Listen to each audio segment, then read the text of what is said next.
"You won't believe what I just saw," whispered Jake, gripping the edge of his seat as he stared out of the window. His hands trembled, the coffee he'd poured himself now untouched and growing cold. "Stick around till the end to see how this unfolds. You'll want to know every detail." It all started that morning.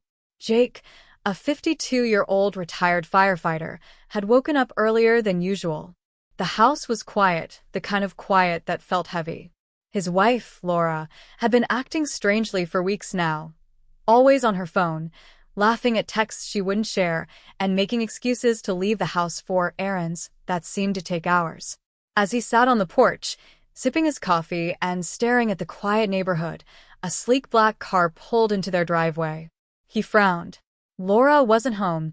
She'd left an hour ago, saying she needed to visit her sister. Who could this be? Jake stayed still, watching as a man in a sharp suit stepped out of the car. He had an air of confidence, almost arrogance, as he adjusted his tie and glanced around like he was ensuring no one was watching. The man walked briskly to the front door and, to Jake's utter shock, pulled out a key and let himself in. Jake froze. His first instinct was to storm inside, but he stopped himself. This didn't make sense. How did this man have a key to his house?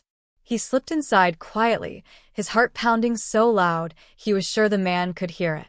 The stranger wasn't in the living room or kitchen. Jake moved toward the hallway, where Laura's voice suddenly broke the silence. "You're early," she said, her tone playful but nervous. Jake's breath caught. He couldn't see her, but her voice was coming from their bedroom. The bedroom he and Laura shared for 23 years. "Couldn't wait any longer," the man replied, his voice smooth, almost mocking. Jake's hands clenched into fists, every muscle in his body screaming at him to confront them. But something made him pause. He wanted the truth, every word, every detail. Standing in the hallway, hidden from view, he listened as Laura and the stranger began talking about something that made his blood run cold. Money. Large sums of money.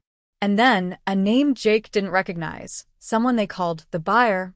"You're sure he won't find out?" the man asked. Laura hesitated. "Jake's too trusting. He won't suspect a thing. By the time he does, we'll be long gone." Jake's world tilted. He felt like the air had been knocked out of him. Laura wasn't just lying to him. She was planning something far worse. But what? And who was the buyer? For the first time in his life, Jake felt powerless. Yet he knew one thing for sure. He couldn't let this slide. Jake didn't sleep that night. Every time he closed his eyes, Laura's voice echoed in his head. "Jake's too trusting. He won't suspect a thing." The words cut deeper than he thought possible. He lay in bed, pretending to sleep as Laura crept into the room hours later. She didn't even glance at him, instead heading straight to the bathroom. The sound of the running faucet was almost deafening in the silence. Jake opened his eyes just enough to watch her. She was humming softly, a tune she only hummed when she thought everything was going her way. Jake clenched his jaw. "You think I'm a fool, Laura? Let's see how long that lasts." The next morning, he acted as if nothing had happened. Over breakfast, he asked casually, "How's your sister? Did you have a good visit?" Laura looked up from her phone, her expression calm, unreadable. "Oh, she's fine. "We just talked about the kids and stuff. You know how she is." Jake nodded, hiding his growing anger behind a sip of coffee. "Glad to hear that. You've been spending a lot of time with her lately. Everything okay?" Laura's eyes flickered for just a second, a small, almost imperceptible sign of discomfort. "Yeah, everything's fine. Why do you ask?" "No reason," Jake replied, smiling. "Just making sure." But he wasn't fine. He wasn't letting this go. Later that day, while Laura was out, Jake decided to search for answers. He started with her phone bills. She'd always been meticulous about shredding documents, but Jake had a habit of keeping backups of everything. He dug through the old drawer in his office, finding a file labeled Utilities. As he scanned the phone records, one number stood out, a number she'd been calling or texting almost daily for months. It wasn't her sister's. Jake's heart raced as he wrote it down. Next, he checked her laptop. Laura never logged out of her email, and Jake had access to the shared password. He hesitated for a moment, guilt flickering in his mind, but then he remembered the man in the suit. The conversation about the buyer. As he opened her inbox, one email caught his attention immediately. The subject line read, "Final agreement for the sale." Clicking it, Jake's worst fears began to take shape. The email was from the same man who had entered their house the day before.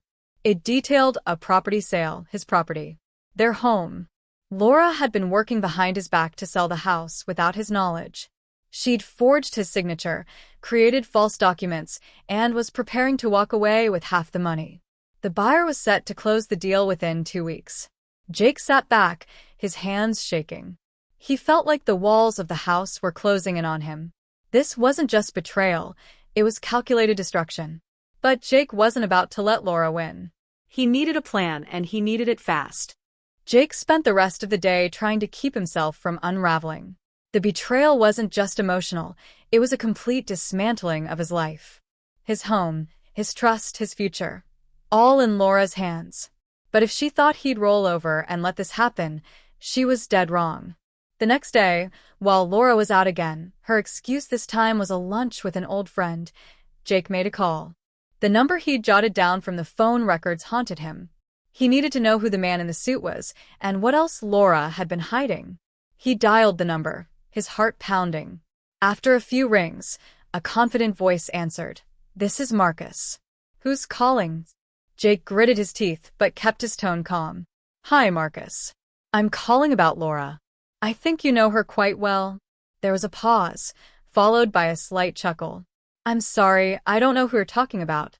"Oh, I think you do," Jake said, his voice cold now. "You were at my house yesterday, with a key. Funny thing, I never gave you one.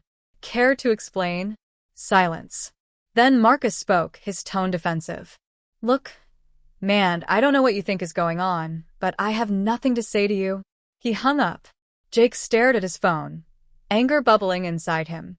Marcus had slipped, just enough to confirm Jake's suspicions. Later that evening, Jake decided to confront Laura, but he needed proof, something she couldn't deny. He installed a small recording device in their bedroom and set up his phone to monitor their shared laptop remotely. If Laura and Marcus were planning something, he was going to catch every word. That night, Laura seemed distant, her eyes glued to her phone as they ate dinner. Jake played along, asking her about her day and pretending everything was normal. Around midnight, when Jake was sure Laura was asleep, he crept out of bed and checked the recording device. It had captured everything that happened while he was at work that day. As he listened, his blood ran cold. Marcus's voice came through clearly. "We're almost there. Just get him to sign the last set of papers, and we'll split the money." Laura's response made Jake's stomach turn. "He's not that stupid, Marcus. I need to handle this carefully. But don't worry, he'll never see it coming." Jake sat in the dark, the weight of the betrayal crushing him. But this wasn't the end. It was only the beginning. Laura and Marcus thought they had the upper hand, but they underestimated one thing. Jake wasn't the kind of man to go down without a fight. He wasn't just going to stop them. He was going to make sure they paid for every lie, every betrayal, and every moment of pain they'd caused him. Jake woke up the next morning with a clear purpose. He wasn't just going to confront Laura and Marcus. He was going to outsmart them. After making coffee, he casually handed Laura her cup.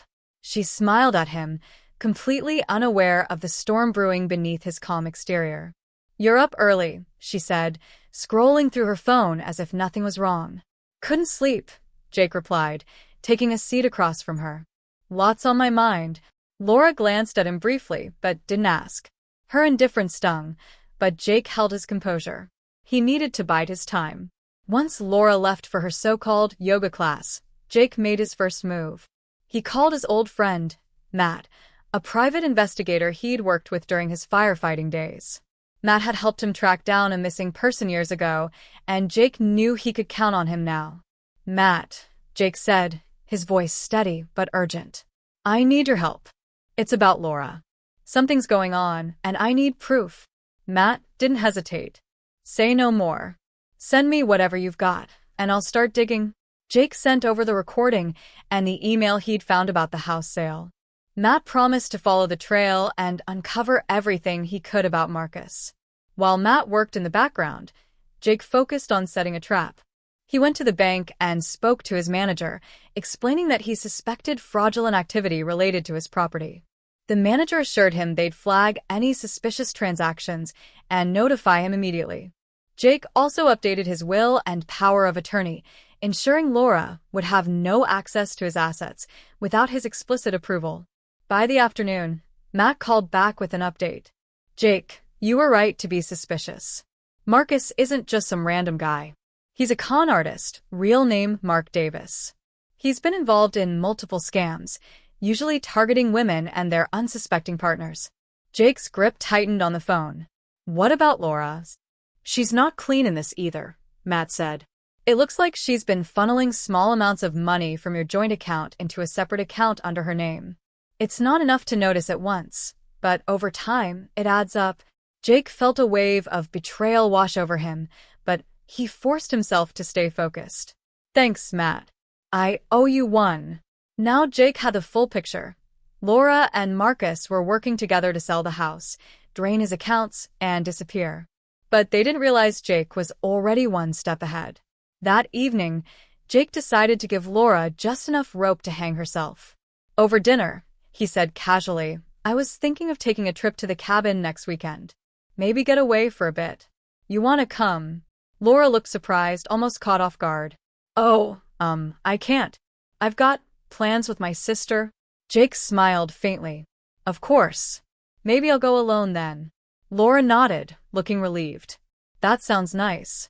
You need some time to relax." Jake watched her carefully, knowing she was already planning how to use his absence to finalize the sale. What she didn't know was that Jake had already alerted his attorney and law enforcement. The next time Marcus showed up, they'd both be in for the shock of their lives. The next few days passed in tense silence. Jake played his part perfectly, pretending to be preoccupied with his upcoming trip to the cabin. Laura, on the other hand, seemed more relaxed than she had been in weeks, a faint smugness in her demeanor that Jake couldn't ignore. Every time she glanced at her phone and smiled, Jake's resolve hardened. "Enjoy it while it lasts, Laura," he thought. On Friday morning, Jake packed a small bag and made sure Laura saw him loaded into his truck. "I'll be back Sunday night," he said casually, kissing her on the cheek. Her smile was sweet, almost innocent.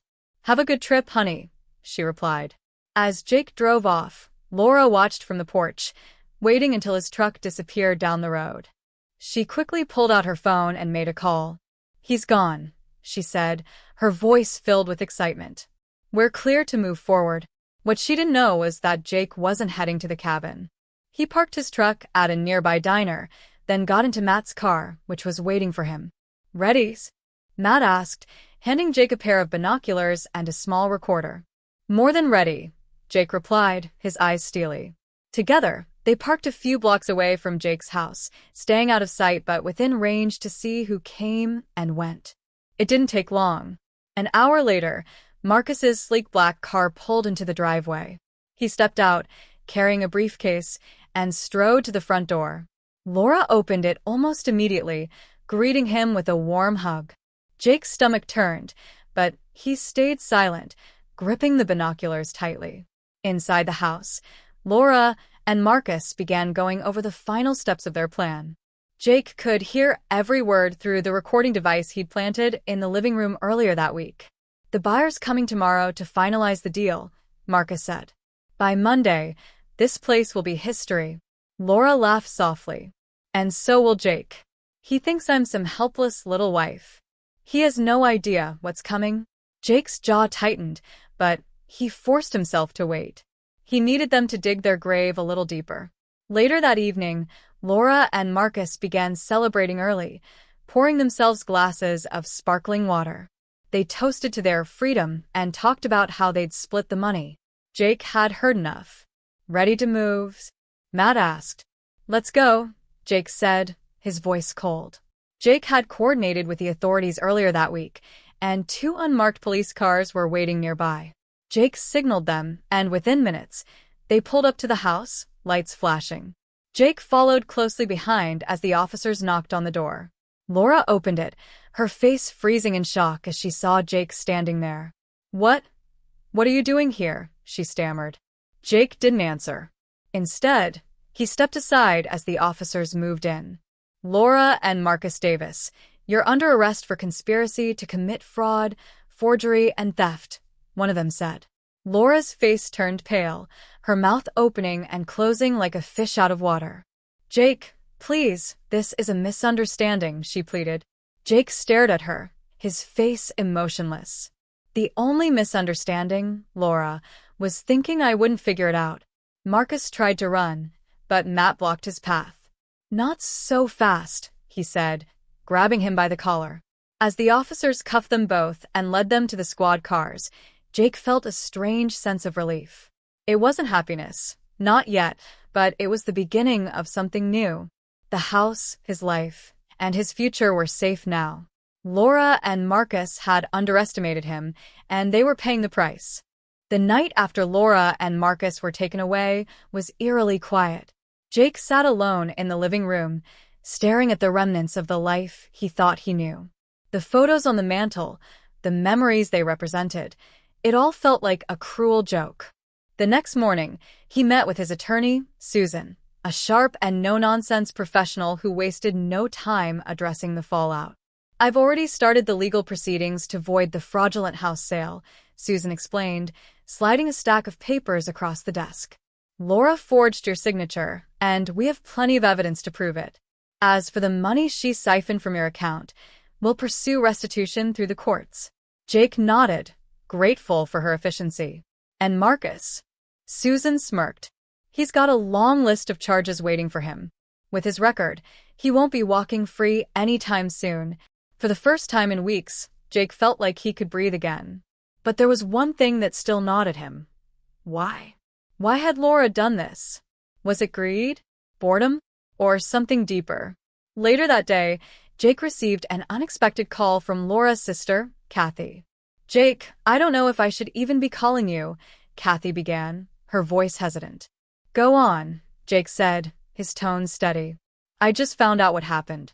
"I had no idea Laura was capable of something like this," she said, her voice breaking. "But I think I know why she did it." Jake leaned forward, gripping the phone tighter. "I'm listening." Kathy hesitated. Laura's always been restless. She hated feeling like she wasn't in control. She talked about how you were too steady, how she wanted more excitement. "I thought it was just talk, but I guess it wasn't." Jake felt a pang of sadness, but it was quickly replaced by resolve. Laura's restlessness wasn't an excuse for what she'd done. That evening, Jake returned home to find a letter in the mailbox. It was from Laura. He hesitated before opening it, unsure if he even wanted to hear what she had to say. Inside, her handwriting was shaky, almost unrecognizable. "Jake, I know you'll never forgive me, and I don't expect you to. I just want you to know that it was never about the money or Marcus. I felt trapped in a life I didn't choose, and I thought this was my way out. I was wrong, and now I've lost everything. I'm sorry, Laura." Jake read the letter twice, then folded it and placed it in a drawer. It didn't change anything, but at least he had some closure. Over the next few weeks, Jake began piecing his life back together. He contacted a contractor to make some changes to the house, removing everything that reminded him of Laura and starting fresh. One day, as he was clearing out the attic, he found an old photo album from their early years together. For a moment, he allowed himself to remember the good times, the laughter, and the love that once existed. But that chapter was over now. As he closed the album, Jake realized something. He wasn't broken. Betrayed, yes. Hurt, absolutely. But not broken. He had a chance to rebuild, not just the house, but his life. And this time, he would make sure it was on his own terms. The weeks turned into months, and Jake gradually adjusted to his new reality. His home, now a reflection of his own taste and identity, felt lighter, freer, like shedding the weight of betrayal. But healing wasn't linear, and there were moments when the memories crept back, uninvited. He threw himself into work and hobbies he'd neglected over the years, rekindling his love for woodworking and volunteering at the fire department. These small steps reminded him of who he was before Laura and what he could be moving forward.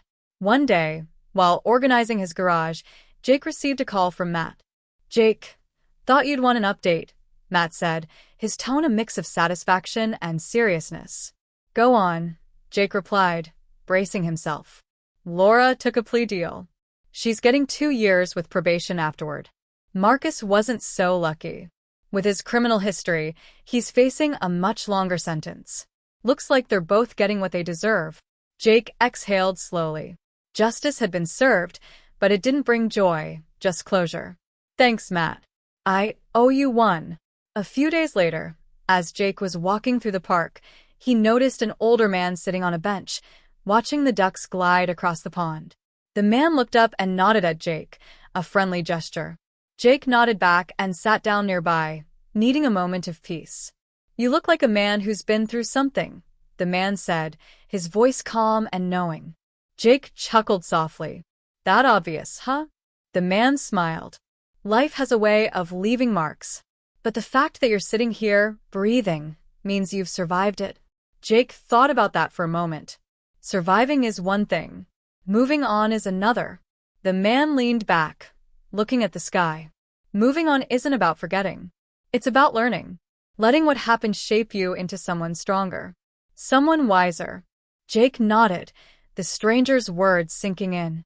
He wasn't just surviving anymore. He was growing, building something new from the ashes of what he'd lost. As he walked back to his car, Jake felt a strange sense of peace. For the first time in a long time, he wasn't looking backward. That evening, he sat on his porch, watching the sun dip below the horizon. His phone buzzed with a text from Matt. "Drink soon? You owe me a game of darts." Jake smiled, replying, "You're on." Laura's betrayal had changed him, but it hadn't destroyed him. He was stronger now, more grounded, and ready for whatever came next. Because life didn't stop for anyone, not even for heartbreak. And Jake wasn't going to waste another second. If you like it, please subscribe and comment your views.